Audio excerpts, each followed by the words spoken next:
2024 supreme court of Pakistan लाइ केतिरनि हवालनि सां अहम रहियो ऐं केतिरनि अहम केसनि जी ॿुधणी लाइ मुक़रर जजनि जूं कमेटियूं तब्दील थींदियूं रहियूं। चूंड निशान बेट बाबति केस, जजनि जी इस्तीफ़ा, मख़सूस सीटुनि बाबति केस समेत केसनि जी ॿुधणी लाइ जजिस कमेटीअ में बार बार तब्दीलियूं थींदियूं रहियूं आहिनि।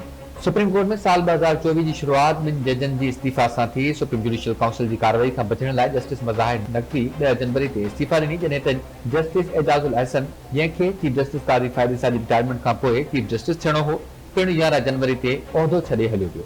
2024 में उन वक़्त जे चीफ जस्टिस कादी फ़ाइज़ जी सरबराही में बेंच तहरीक इंसाफ़ खे इंट्रा पार्टी इलेक्शन कराइण जो फ़ैसिलो ॾिनो, जंहिं जे नतीजे में पार्टी खे 8 फरवरी ते थींदड़ इलेक्शन बेट जे निशान खां सवाइ विहणी हुई।